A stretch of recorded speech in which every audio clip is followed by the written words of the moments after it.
A groan escaped Pinkie's lips. That had not been a restful sleep by any stretch of the imagination. She rubbed her throbbing head as she began to stand up. Her body was racked with aches the moment she tried. She laid back down and took several deep breaths, her senses being hit with the overwhelming stench of decay. She pulled her head away from the ground, coughing as the stench tried to gag her. Her eyes shot open as she tried to look around. However, it was far too dark for her to be able to see anything. She fumbled around in her backpack, reaching for her lantern before pulling it out and turning it on. The floor she sat on was a mess of rotting wood and grime. The normal pristine floors of Sugar Cube Corner had become one with the other world now. She lifted her head up to look around, seeing the walls and furniture were also rotting away. Bodies of ponies hung from the corners of the room. Bad confectionaries were placed on various counters on the shop. Pinkie quickly turned her head away, closing her eyes from the images. She had seen so much of it already, yet it still wasn't any easier to see any of this. She had kind of wished that waking up would have made this whole place go away, as if it were just some bad dream. At least I wasn't attacked by a monster. She began to stand up onto her wobbly feet. She looked down at the blood-soaked bandages that covered her legs. Images of herself attacking her assaulted her mind, as the events replayed in her mind. She remembered each cut, then of her own hoof ending the life of herself. A pang of guilt coursed through her. She hadn't wanted to kill her, but in her state of self-defense she hadn't been given any other option. If only this town hadn't warped everything. If only things went back to the way they always were. Wait! A thought reached her mind. She looked around Sugar Cube Corner once more, before looking down at her feet, viewing the grime-riddled floor. Sugar Cube Corner didn't look this way when I came in, which means... Oh no! That siren didn't go off again! I'm still in this... other world! Pinkie began to panic as the realization hit. No! No! Calm down, Pinkie!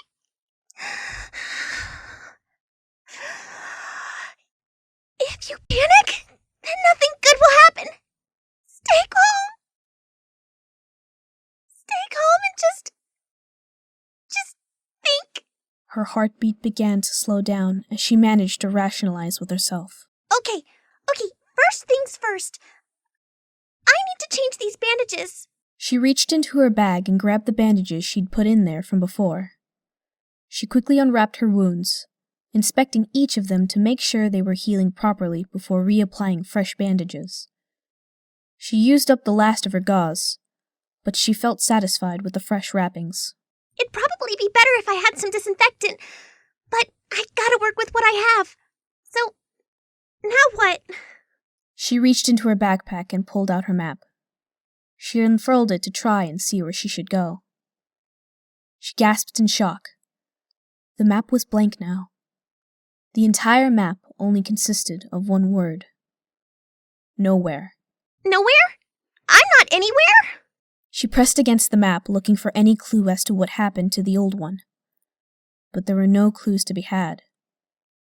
Letting out a defeated sigh, she placed her map back into her bag. I guess I should get a look at my surroundings before I decide where to go next. She softly gulped down a bit of anxiety. She wasn't sure what to expect outside now that the siren hadn't turned the world back to normal. All right. You've been through a lot already, Pinkie. You can handle this. She gripped the lantern in her mouth, standing up. She headed for the door and softly pushed it open, expecting a blast of cold air.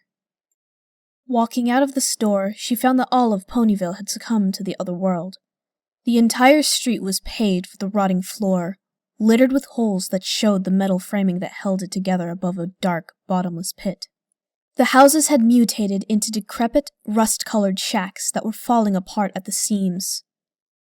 The fog still only illuminated part of the town, but was now as black as the sky. The only light that penetrated the area was that which came from her lantern. She carefully looked around before stepping down from the front steps of the shop. She didn't have any idea of where she should head first. The other version of herself hadn't dropped any clues, and if she had, she didn't want to go back to find it. Suddenly, a loud thud hit her ears as the ground shook slightly. She looked at the ground carefully as another tremor passed through, a few pebbles shaking at her hooves. Pinkie's heart began to race. She had no idea what this meant, but it couldn't mean anything good. She looked around, trying to find a source for the rumbling. She quickly turned her head in the direction of the sound as her phonograph began to pick up with the sound of static. Coming slowly out of the darkness was a groaner, hobbling its way slowly towards her. There's no way he's the source. Thoughts ran through Pinkie's head for a moment, when suddenly she was deafened by a loud roar that cut through the foggy air. The rumbling picked up its speed, as if the source was now running. Pinkie took a few steps away from the groaner, not sure what she should do. The groaner groaned as it tried to move faster. Pinkie couldn't help but notice that it looked as if it was trying to escape. But escape from what? The groaner let out a final cry of pain as from the darkness a massive mouth appeared, biting into the creature, taking it in one bite. It swiveled its head back up before chomping the groaner in a single bite. Pinkie stared in shock at the giant monster before her. It was a single body, a large mouth at its front, with no eyes. Its skin was curved and pink, running straight back. Large muscular legs that held its entire frame up. It was as if someone had taken off a pony's head and neck and put a giant mouth at its body. It stood as tall as a dragon. It let out another roar that knocked Pinkie back to her senses. It had finished its meal, and it was looking for its next one. Pinkie turned on her heels and ran with all her might. The creature let out a roar as it began to chase. Every stomp of its legs shook the ground under her hooves. Her heart was pounding as she tried her best to run. She constantly felt her hooves about to slip from the shaking ground. She panted like crazy, rushing air to her lungs. She felt and heard a massive thud behind her. She looked over her shoulder and saw the creature had tried to bite down on her, its head crashing into the floor. It quickly pulled its head back out, letting out a pained roar as it began running again. She watched it run, its loud thudding feet doing its best to keep up with her. However, it was slower than her, and she knew it. This thing wasn't clearly as fast as the last thing that had chased her before. Confidence built up inside of her. She turned to face the road ahead of her. She made a quick turn, noticing the path ended before her. She ran quickly, looking behind her as she saw the creature run straight into the buildings, letting out another pained roar.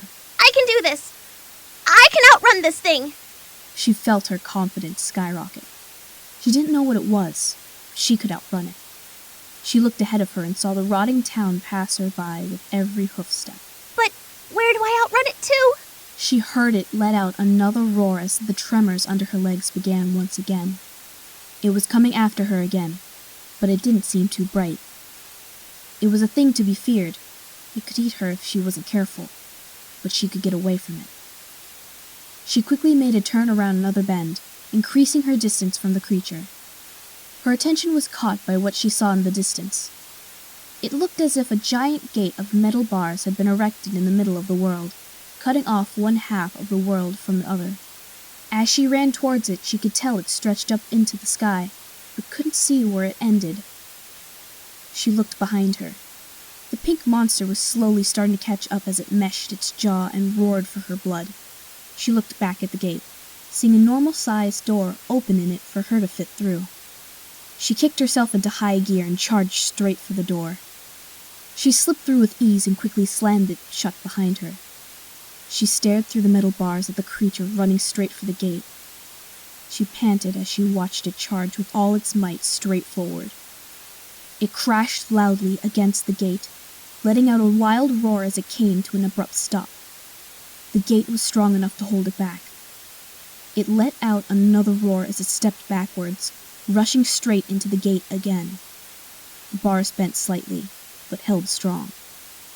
Pinkie stood there amazed, watching the creature fight with all its strength to break through the bars, roaring and hollering as it slammed its head repeatedly against the bars.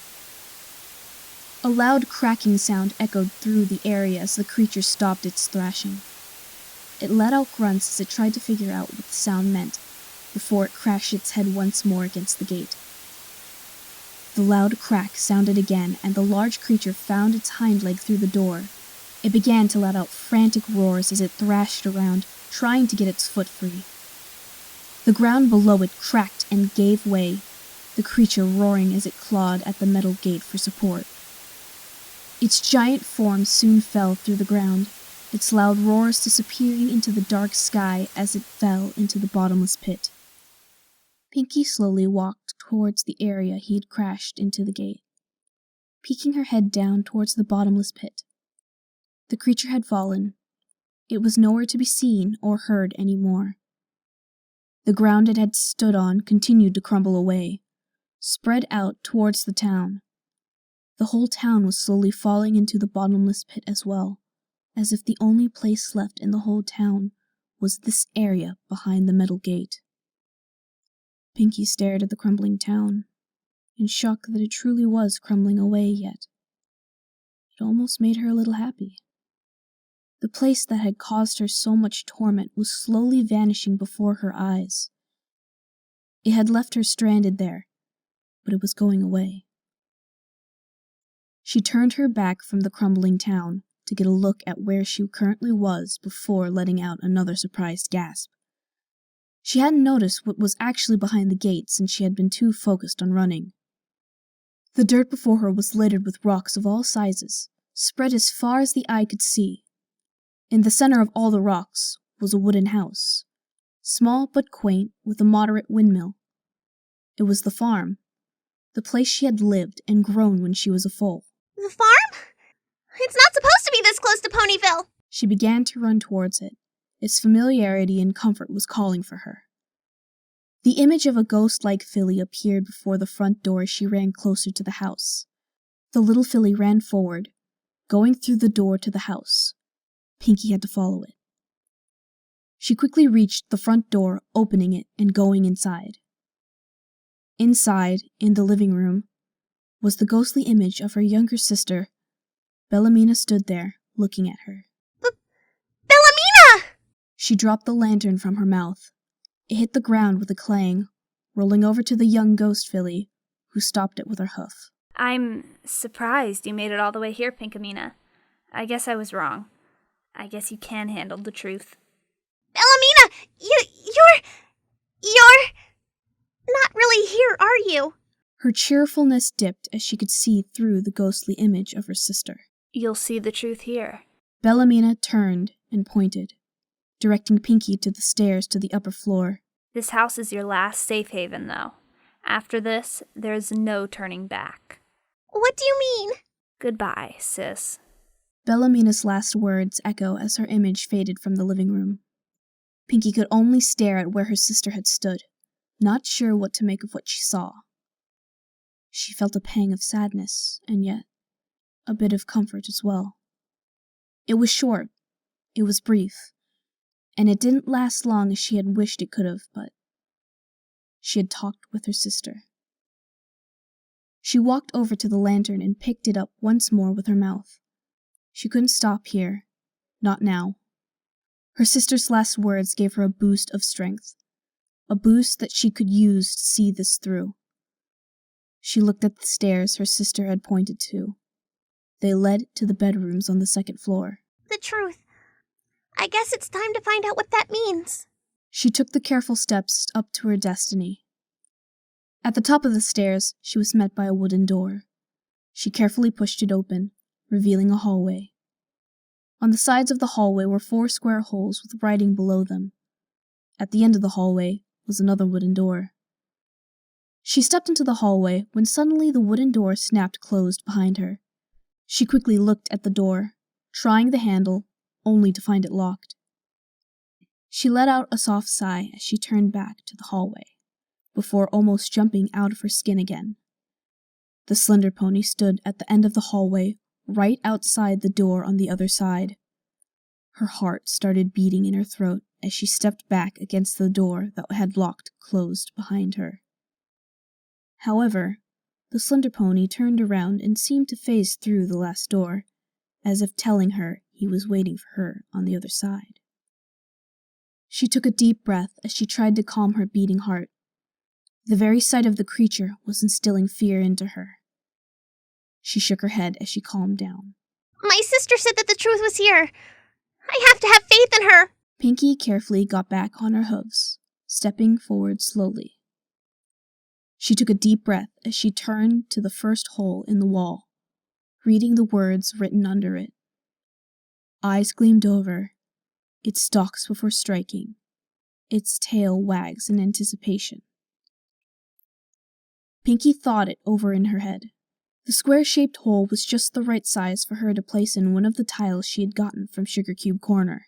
She assumed the riddle meant that she had to put one of them in the slot. She carefully looked inside of her bag and went over the selection she had. A bird, a snake, a cat, and a fish. This riddle refers to the cat tile, doesn't it? She carefully grabbed the tile and gently placed it into the hole in the wall. The tile began to glow white, spreading out from the hole it was in. Pinkie took a step back as she watched the plate spread out into an area the size of a door before her. The light soon faded away, revealing a door in its place. She carefully opened the door, looking inside. It was a single room, almost like a closet. 4 solid walls with no description to them, yet she felt compelled to go inside. She walked into the dark room, closing the door behind her. Suddenly, the flame on her lantern went out on its own. As she reached out to try and relight it, the room was filled with light. Projected on the walls were images. Pinkie instantly recognized them as memories. I don't know, Pinkamena. Are you sure this is a good idea? She walked in with her bouncing sister towards the edge of the rock farm. Of course it is! It's a super special party! I tried to invite Mother, Father, and Octavia, but they were all too busy, so that means you get to enjoy the fun with me. Well, I do love your parties. It was true that she did. The two of them reached the edge of the forest. We're here! Who are you talking to? Why, the party host, of course! Bellamina looked confused, but the confusion didn't last for long. From the forest walked a tall colt. His coat was pale and dull gray.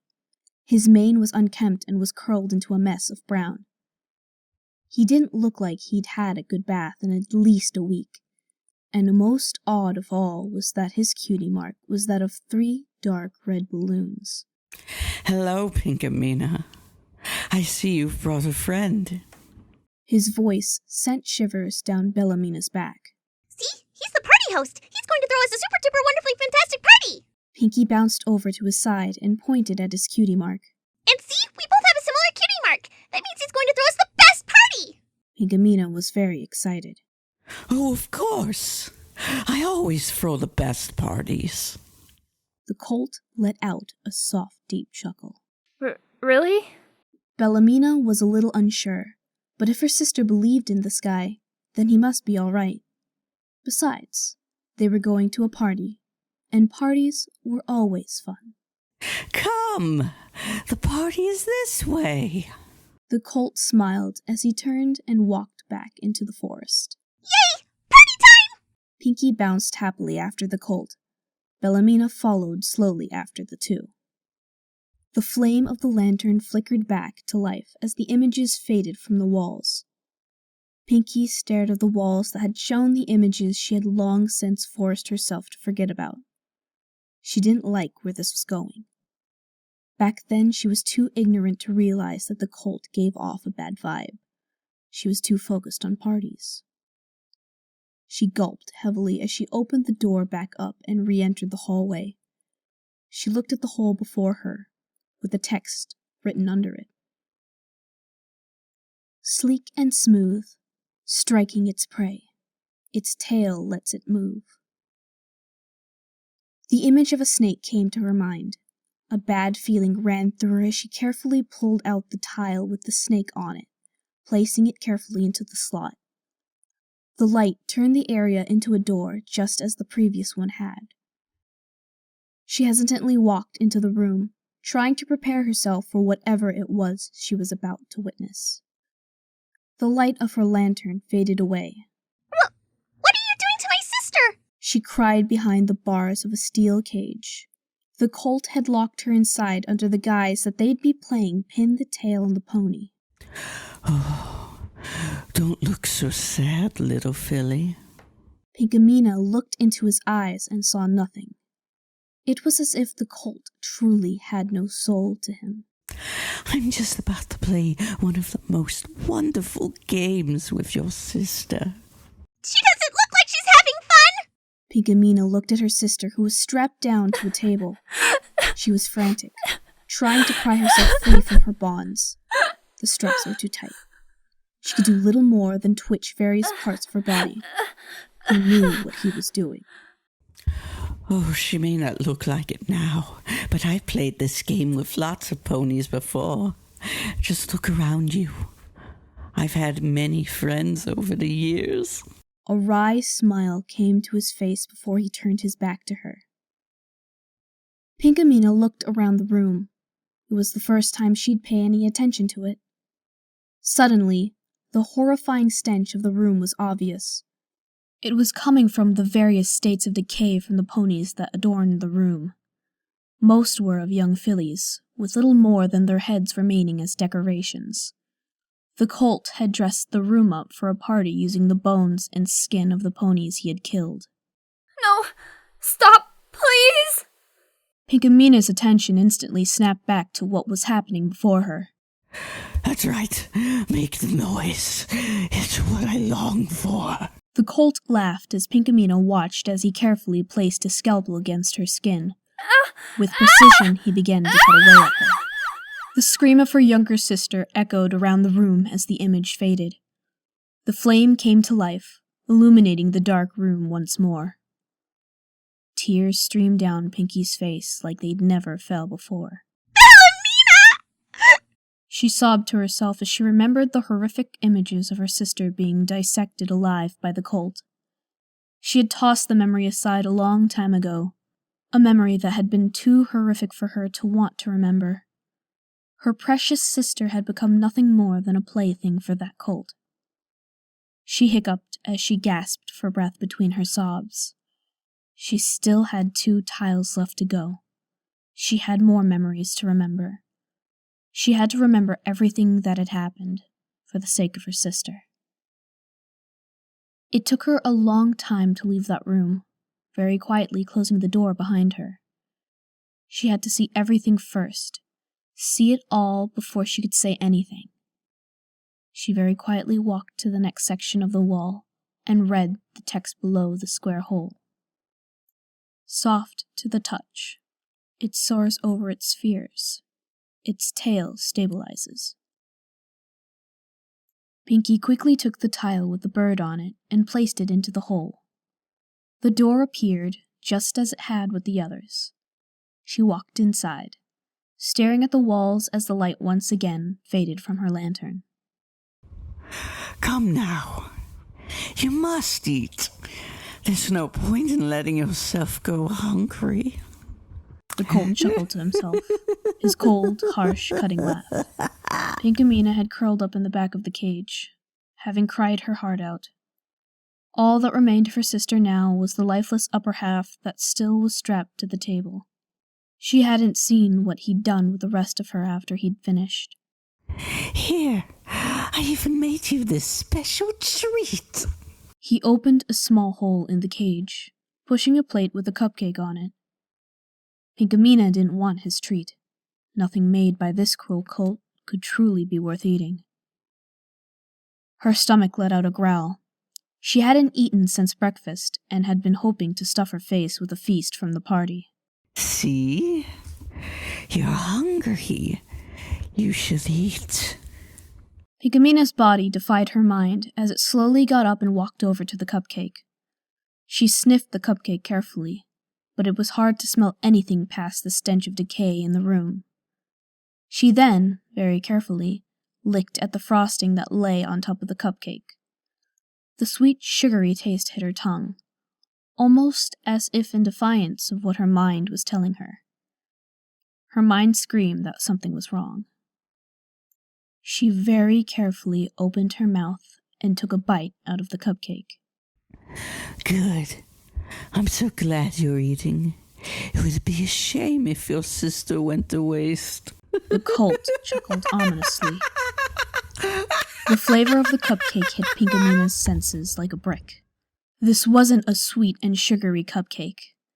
It was salty and chewy, almost as if the main ingredient had been. The Colt laughed as he watched the expression on the young filly's face distort. Pinkamina vomited, rushing back to the back of the cage where she coughed and sputtered, trying to get the vial from her mouth. The imposing laugh of the Colt hit her ears, causing her tears to return. A loud crash was heard from the top of the staircase leading to this basement. The Colt looked up surprised, his eyes widening. He suddenly tried to open the cage like a mad beast, as if he absolutely had to reach Pinkamina. He managed to open it as he began to reach a hoof inside, when he was suddenly tackled by another large figure. There was loud yelling, as if there was a fight going on. Another large figure appeared before the cage, reaching to try and grab Pinkamina. She tried to resist as the figure began pulling her out of the cage. It's okay. Don't be afraid. That evil Colt can't hurt you anymore. The voice that came from the figure was comforting, reassuring. It was nothing like that of the Colt's. Pinkamina looked up fearfully at the figure as it pulled her out of the cage, holding her in one of his legs. The Colt had a white coat with striking red hair. He wore a blue uniform adorned with a blue hat. It's okay. We're the good guys. We've come to take you home. He moved quickly to get her out of the basement. I was rescued, She remembered as the light came back. but it had been too late. They didn't make it in time to save my sister. And that vile treat. Even the thought of the cupcake was making her stomach turn. It's hard to believe any pony could be that cruel. She walked back into the hallway as the thoughts continued to bounce through her head. Those words I spoke in another memory make sense now, though. After having eaten that, I really didn't feel like ever eating again. She looked up at the last hole in the wall. The words underneath it read, "A slick texture. Its sustenance for most. Its tail propels forward." Pinkie carefully pulled out the last tile, the picture of a fish on it, and placed it in the hole. She carefully wiped away a few tears forming in her eyes as the door appeared. She carefully walked through, seeing what the last of her hidden memories had to offer. Pinkamina sobbed into Octavia's coat. The older sister had been doing her best to comfort her younger sister, but no matter what she tried, she couldn't get the filly to sleep. Pinkamina had barely eaten. She refused to sleep, and she was constantly sobbing. Octavia had no idea what it was that her sister had seen.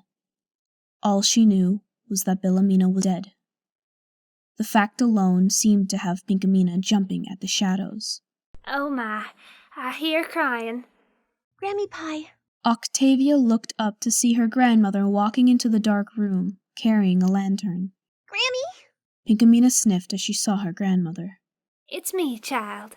She smiled warmly as she walked closer, placing the lantern on the nightstand, then nuzzling the crying filly. What troubles you? The sound of her gentle voice seemed to soothe something deep in the filly's soul. Pinkamina's sobs slowly turned to sniffles as she composed herself enough to speak before her grandmother. Bellamina! Dead, Grammy! Yes, I know, dear. It's a fact that we all must deal with now. We all have done our share of mourning, and we shall forever mourn her loss. But your tears seem to hide something more, my child. They seem to hide more than just your loss. Pinkamina rubbed her eyes as she sniffed, looking away from her grandmother, burying her head into Octavia's coat. I'm never throwing another party as long as I live. Oh, child, why would you say such a thing? You know we loved your parties, and you loved to throw them. My partying got Bellamina killed. She sobbed the words out into Octavia's coat. Octavia did her best to try and comfort the filly. Their grandmother looked a little sad, but closed her eyes as she seemed to understand. My dear Pinkamena, if nothing else, you should continue to throw your parties. Huh? Octavia and Pinkamena both turned to look at their grandmother. You see, dear Pinkamena, your sister loved your parties. She truly had fun at them. Sometimes all she could talk about with me was how much fun she had at your last party. Which is why I'm telling you, continue to throw your parties, child, in honor and memory of your sister. Your sister would not want you to live the rest of your life being afraid and crying. She'd want to see you smiling for the rest of your days. Grammy Pie's smile was warm, and the words she spoke were the truth. But... Pinkamena tried to comprehend her grandmother's words, being only a filly as she was. But the world is so scary, Grammy. How can I have a smile in it? Simple, my child. You have to laugh your fears away. Laugh? Oh, girls, don't you see? When I was a little filly and the sun was going down. Tell me she's not. The darkness and the shadows, they would always make me frown. She is. I'd hide under my pillow from what I thought I saw. But Grammy Pie said that wasn't the way to deal with fears at all. Then what is? She said, Pinkie, you gotta stand up tall. Learn to face your fears. You'll see that they can't hurt you. Just laugh to make them disappear. Ha, ha, ha. So giggle at the ghostly, guffaw at the grossly, crack up at the creepy, whoop it up with the weepy, chortle at the kooky, snortle at the spooky. And tell that victim scary face to take a hike and leave you alone. And if he thinks he can scare you, then he's got another thing coming. And the very idea of such a thing just makes you wanna laugh.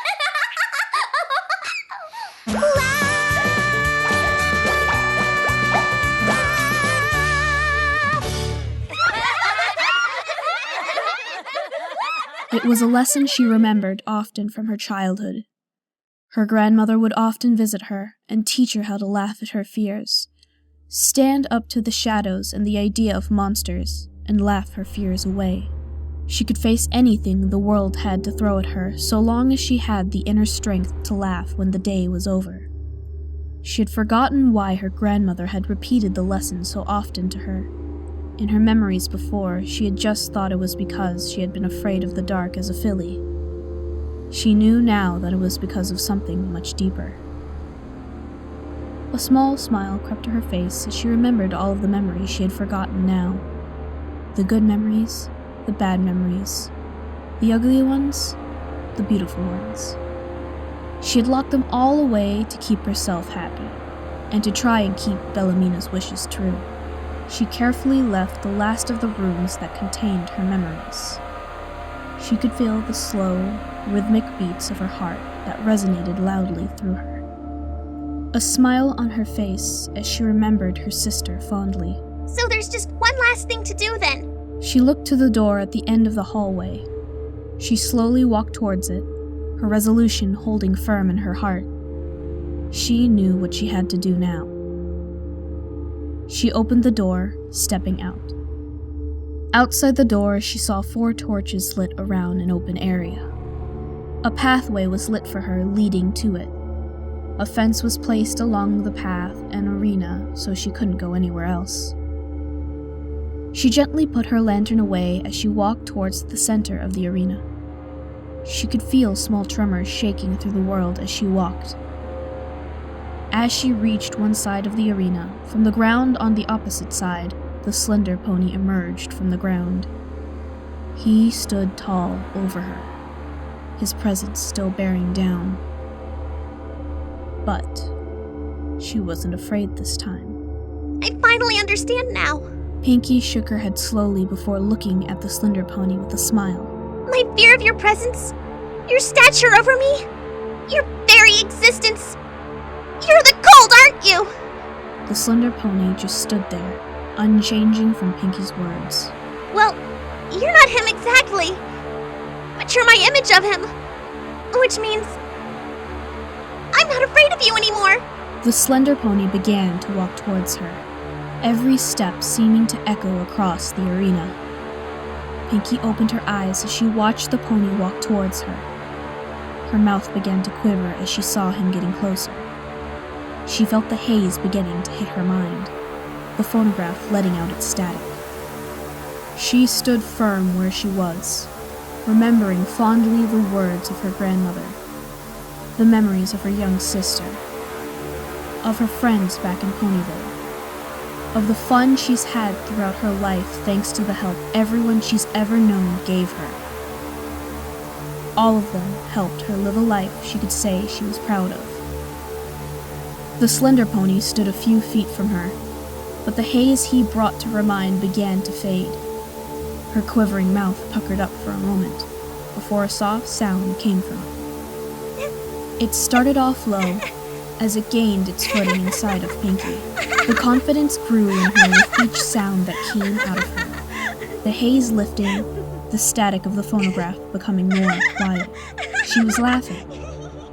She was laughing at the fear that this pony, no, that this whole town had brought upon her, just so that she could become strong enough to face her fears. She laughed, she giggled, she snorted, she chuckled. It felt like it'd been a lifetime since she had last let out a laugh. She'd let out so many tears that had been pent up for years, so many pains and torments she had kept inside. For the first time in a long, long while, she laughed with all of her heart. A bright light shone from her neck as a golden necklace with a blue balloon gem appeared. Her laughter continued as the light from the necklace made the slender pony jump back, letting out a shrilling cry as it seemed to hurt him. The entire arena began to shake with a gigantic tremor as it began to fall apart. All of the scenery around her began to fall into the bottomless pit that lay beneath them. The entire world was crumbling and shattering around them. The slender pony let out another painful roar as he dissolved back into the ground, disappearing from Pinkie's sight. She calmed her laughing, enough so that she could speak. I won't forget you, Mr. Colt, and I don't think I can ever truly forgive you for what you did. But I can move on now. She closed her eyes as she smiled brightly. The golden necklace around her neck shined brightly as it shot a beam of light forward, hitting the air before forming into a door of light. The necklace then vanished, to wait for the next time it would be needed. It's time for me to head home. For real this time. Pinkie smiled happily as she walked through the door of light, the last of the world crumbling away behind her.